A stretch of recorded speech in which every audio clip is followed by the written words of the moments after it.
Hello my dear students, welcome all of you on our YouTube channel ITT Science Classes। आज हम लोग 11th class के vector chapter 11th physics vector chapter का कुछ numericals देखेंगे। इसके पहले भी हम कुछ न्यूमेरिकल्स बताए हैं जो कि हमारे चैनल पर वेक्टर न्यूमेरिकल्स प्लेलिस्ट में उपलब्ध है। अगर आप नहीं देखें हैं तो वहां से आप देख लीजिएगा। ऐसे हम इस वीडियो के डिस्क्रिप्शन में सभी पार्ट का जो कि इसमें ज़रूरत होगा लिंक दे देंगे, आप उसको देख सकते हैं। जो विद्यार्थी नए हैं ज़रूर इस चैनल को सब्सक्राइब कर लीजिएगा, क्योंकि इस चैनल पे हम 11 से लेकर 12 तक का पूरा फिजिक्स और मैथ समाप्त करेंगे। तो वीडियो को अंत तक देखिएगा, वीडियो को लाइक ज़रूर कीजिएगा, लाइक करना नहीं भूलिएगा। तो अभी से ही लाइक कर दीजिए।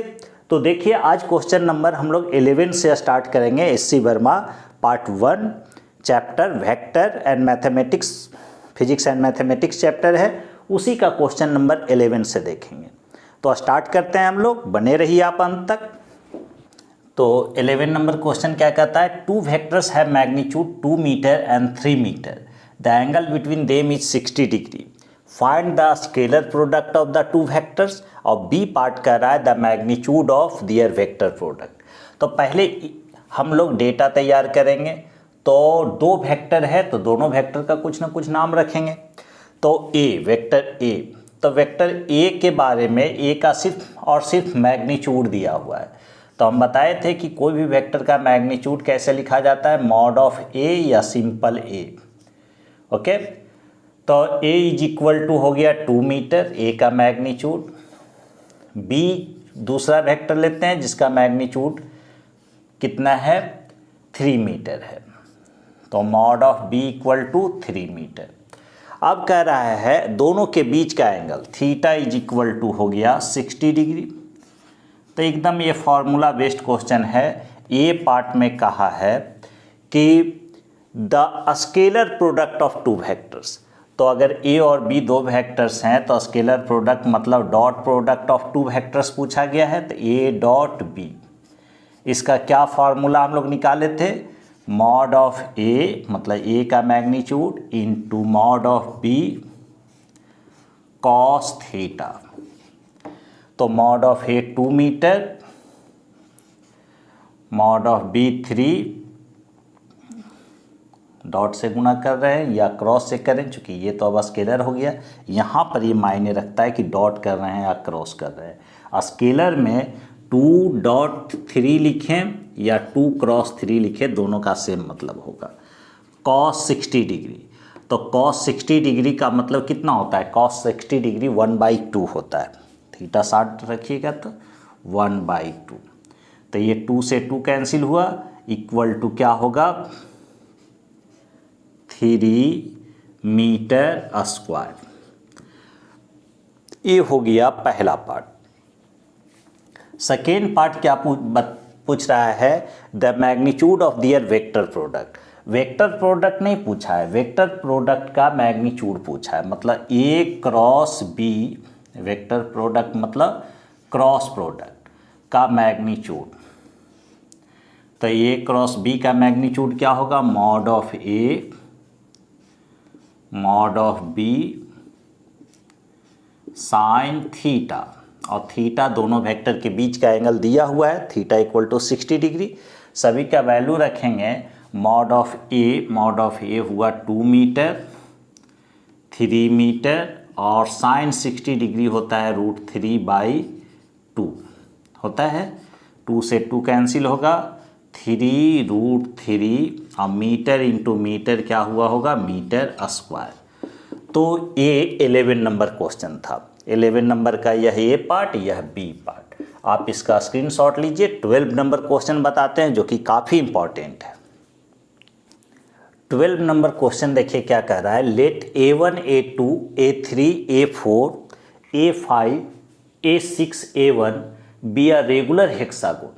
यह एक रेगुलर हेक्सागोन है। A1 A2 A3 A4 A5 A6 A1 मतलब समषष्टभुज है। Right the x components of the vector. तो ये 6 वेक्टर जो हुआ इसका एक्स कंपोनेंट आपको लिखना है, सभी का x components of the vectors. Represented by the 6 sides taken in order. ये जो 6 साइड को रिप्रेजेंट कर रहा है एक ऑर्डर में, ऑर्डर मतलब कि आप अगर जो क्लॉकवाइज चल रहे हैं तो क्लॉकवाइज, एंटी क्लॉकवाइज चल रहे हैं तो एंटी क्लॉकवाइज, जिस ऑर्डर में आपने लिया है। तो जो 6 साइड को, ये 6 साइड को रिप्रेजेंट कर रहा है एक ऑर्डर में 6 वेक्टर, उसके एक्स कंपोनेंट को आपको लिखना है। आगे कहता है use the fact the resultant of this 6 vector is 0। इस फैक्ट का आप यूज करते हुए कि ये 6 वेक्टर का रिजल्टेंट 0 होगा। क्यों 0 होगा? क्योंकि यहाँ से चलते हुए फिर इसी पॉइंट पर आए तो रिजल्टेंट 0 ही होगा। इस फैक्ट का आप यूज करते हुए कि ये 6 वेक्टर का रिजल्टेंट 0 है, तब आप साबित कीजिए कि cos 0 डिग्री कह लो या 0 रेडियन कहो, कोई फर्क नहीं पड़ता है। cos 0 plus cos π/3 plus cos 2π/3 cos 3π/3 cos 4π/3 cos 5π/3 equal to 0। Use the known cosine value to verify the results. मतलब आप जो cos का वैल्यू जानते हैं उसी का यूज करते हुए इस रिजल्ट का आपको वेरीफाई करना है। तो सबसे पहला बात कि एक्स कंपोनेंट हम लोग कोई भी वेक्टर का निकालने के लिए सबसे पहला काम कि वह वेक्टर एक्स से कितना एंगल बना रहा है। तो यहाँ 6 वेक्टर हैं। इस a1 a2 का यह टेल हुआ, यह हेड हुआ। जितने भी वेक्टर हैं सब के आप टेल पर आप एक कोऑर्डिनेट एक्सिस खींच दीजिए अपना मन से, कंपोनेंट लेने में आसानी होगी। तो यहाँ पर देखिए यह एक्स हुआ, इसके टेल पर, ये पहला वेक्टर के तो टेल पर एक्स और वाई एक्सिस खींचा हुआ ही है। इसके टेल पर, दूसरे वेक्टर के टेल पर a2 a3 आप एक्स और वाई एक्सिस खींच देते हैं, तो एक्स एक्सिस तो है ही, वाई एक्सिस यहाँ पर हम लोग खींच दिए। यह हो गया। ये तीसरा वेक्टर जो है a3 a4, इसका टेल पर यहाँ हम लोग एक्स और वाई एक्सिस खींच देंगे और सबके साथ एंगल बना देंगे। देखिए पहले हम कोऑर्डिनेट एक्सिस, ये तो है ही यहाँ पर, यहाँ पर भी एक्स एक्सिस खींच देते हैं, सबका वाई एक्सिस रेड पेन से,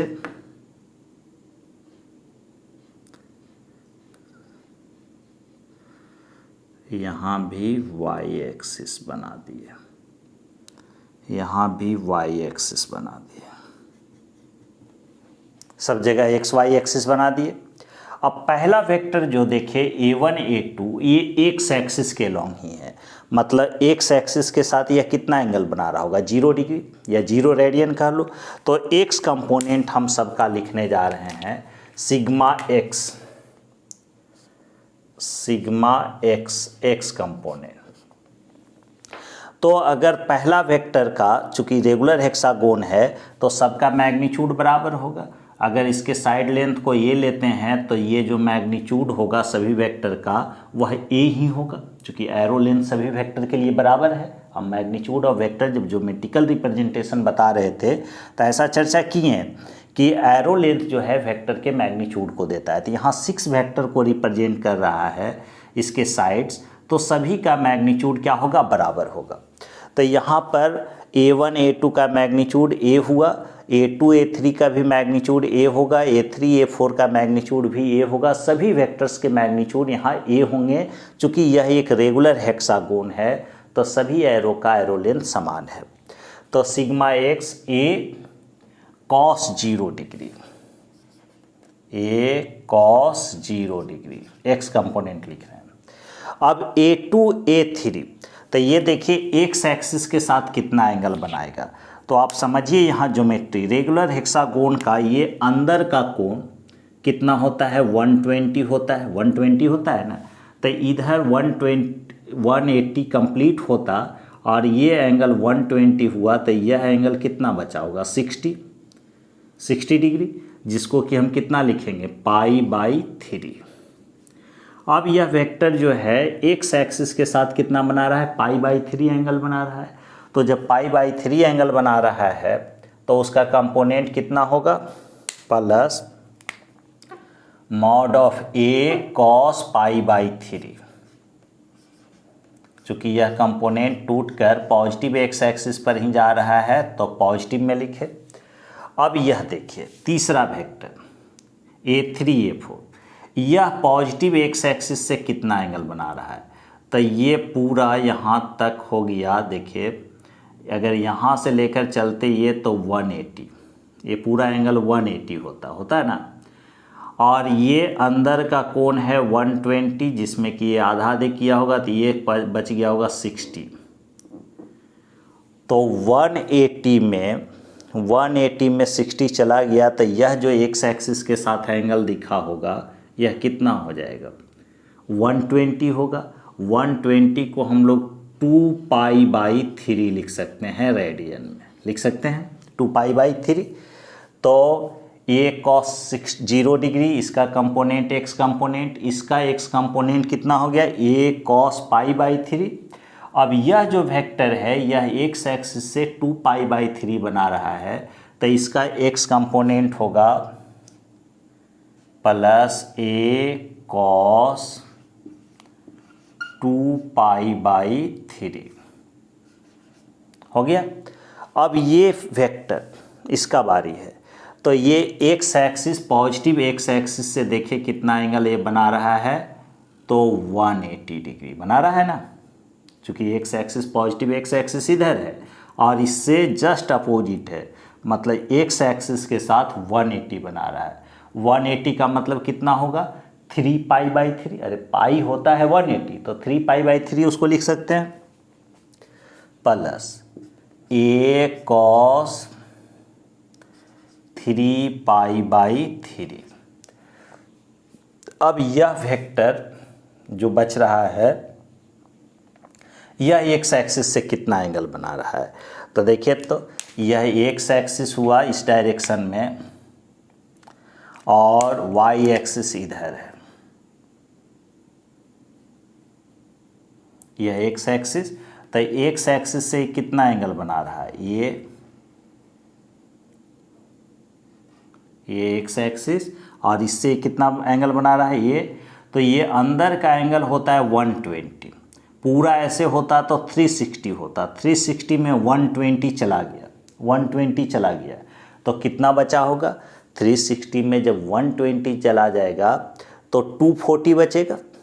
240 ये एंगल, चूँकि ये अंदर से है कितना? 120, ये अंदर से है एंगल 120, पूरा ये होता तो कितना होता? 360। हमको यहाँ से लेकर ये ग्रीन लाइन वाला एंगल निकालना है, तो ये होगा 240। 240 का मतलब 460, 460 मतलब 4 × π/3, तो प्लस कितना हो गया? a cos 4π/3। अच्छा, ये क्या वेक्टर लिख दिए? 1 2 3 4 5। एक वेक्टर और बचा हुआ है, इसके बारे में देखिए कि यह एक्स एक्सिस से कितना एंगल बनाएगा। तो ये एक्स एक्सिस यहाँ है, यह वेक्टर यह है, तो एक्स एक्सिस से देखिए यह पॉजिटिव एक्स एक्सिस से इतना एंगल बना रहा है, मतलब 360 में यही 60 डिग्री घट रहा है, यही वाला ना घट रहा है। ये कितना होता? 60 डिग्री, चूँकि पूरा ये दोनों 120 होता है, ये आधा ही है, तो 360 में 60 माइनस हो गया तो 300। तो 300 को हम लोग कितना लिख सकते हैं? 5π/3, 560 π/3 का मतलब 60 डिग्री, तो प्लस और जोड़ देते हैं सबके एक्स कंपोनेंट को, a cos 5π/3। तो ये सभी का एक्स कंपोनेंट लिखा गया। अब चूँकि कह रहा है कि इसके फैक्ट, इस फैक्ट का आप यूज कीजिए कि इसका रिजल्टेंट 0 होगा। तो रिजल्टेंट 0 होगा, तो चूँकि रिजल्टेंट वेक्टर का मैग्नीट्यूड हम बताए हैं mod of r = sigma x square plus sigma y square, sigma x square plus sigma y का स्क्वायर बताया गया है सर। अब देखो ये 0 है, तो दो स्क्वायर का सम 0 तभी हो सकता है जब दोनों आपस अपने 0 हो। चूँकि एक पॉजिटिव एक निगेटिव तो हो नहीं सकता है, तो सिग्मा x भी 0 हो जाए, सिग्मा y भी 0 हो जाए, तब इसका स्क्वायर भी 0, 0 + 0 0। तो क्या आप कह रहा है कि इस फैक्ट का आप यूज कीजिए, use the fact the resultant of this 6 vector is 0। तो क्या कहेंगे, since r is equal to 0, इसके रिजल्टेंट 0 हैं, ऊपर मिटा रहे हैं, since r is equal to 0, तो जब r 0 हो गया तो सिग्मा x और सिग्मा y दोनों 0 होंगे। क्या लिखेंगे, सिंस इसका रिजल्टेंट 0 है, मतलब रिजल्टेंट का मैग्नीट्यूड 0 है, इसलिए sigma x equal to 0 and sigma y भी 0 होना चाहिए। अब सिग्मा x क्या निकाले हैं, निकाल चुके हैं, तो लिखेंगे चूँकि sigma x is equal to 0। अब सिग्मा x का वैल्यू रखते हैं और ये सब में सिग्मा x में जितना है सब में से एक कॉमन लेकर हम बात कर रहे हैं, तो क्या लिखाएगा, कॉस 0 डिग्री या 0 radian plus cos π/3 plus cos 2π/3 plus cos 3π/3 plus cos 4π/3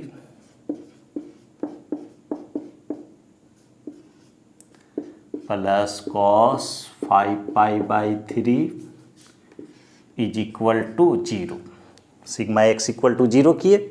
अब a उधर जाकर कॉमन होकर समाप्त होगा, तो जब कॉमन लीजिएगा तो कॉमन तो है ही, उधर जाकर 0 होगा तो क्या बच जाएगा, तो बच जाएगा cos π/3 plus cos 2π/3 plus cos 3π/3 plus cos 4π/3 equal plus cos 5π/3 equal to 0, जो हम लोगों को लाना था।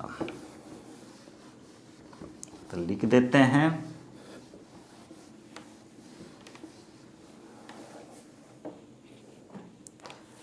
cos 0 plus cos π/3 plus cos 2π/3 cos 3π/3 cos 4π/3 plus cos 5π/3 is equal to 0। यही प्रूव करना था। 12 नंबर क्वेश्चन हुआ ये। 13 नंबर क्वेश्चन कहता है let a equal to 2i plus 3j plus 4k, b equal to 3i plus 4j plus 5k, find the angle between them. तब a और b के बीच का एंगल निकालिए। जब हम लोग डॉट प्रोडक्ट पढ़ रहे थे तो इस टाइप का क्वेश्चन किए थे। तो a इज इक्वल टू कितना दिया हुआ है, a is equal to 2i plus 3j plus 4k। अच्छा, जब a इक्वल टू इतना दिया हुआ है तो यहीं हम लोग मॉड ऑफ a निकाल लेते हैं, a का मैग्नीट्यूड। तो क्या बताया गया था, इसका स्क्वायर प्लस इसका स्क्वायर प्लस इसका स्क्वायर रूट के अंदर, तो 4 9 आपका कितना हो गया 13 और प्लस 16, तो ये हो जाएगा अंडर रूट 29 होगा। स्क्वायर करके जोड़ देना है रूट के अंदर, 4 9 13 और 13 और 16 29। b इक्वल टू दिया हुआ है, b equal to 3i plus 4j plus 5k।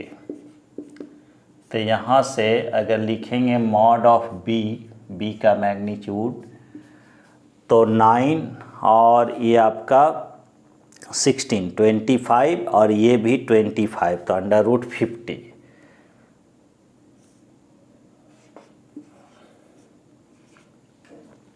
हो गया। अब देखिए, चूँकि a cos थीटा दोनों के बीच का एंगल का फॉर्मूला होता है cos थीटा इक्वल टू, सारा बात बताया हुआ है, a dot b by mod of a into mod of b। दो वेक्टर के बीच का एंगल का यह फॉर्मूला होता है। तो a dot b, dot product में i का i के साथ मल्टीप्लाई करते हैं, j का j के साथ, k का k के साथ। तो a डॉट b और cos theta is equal to क्या हो गया, ए डॉट बी में 2 3 जा 6 प्लस 12 प्लस 20, तो 6 प्लस 12 प्लस 20 बाई 29 का रूट और इनटू 50 के रूट को हम लोग लिख सकते हैं 5√2। ओके, तो ये कितना हो गया आपका 32 प्लस 6 38, तो cos theta is equal to 38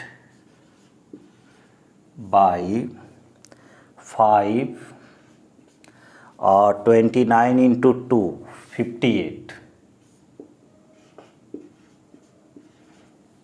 तो थीटा इक्वल टू, ये आपका डायरेक्ट इसका मल्टीप्लाई करके आंसर दिया होगा 25 इंटू 58, तो उससे आपको परेशान नहीं होना है। कॉस इनवर्स 38 बाई 5√58, यह हो जाएगा दोनों के बीच का एंगल। तो आज हम लोग 13 तक सोल्व किए। नेक्स्ट क्लास में, नेक्स्ट वीडियो में इसके बाद का क्वेश्चन आएगा, उसके बाद कुछ अपना क्वेश्चन और बताएंगे।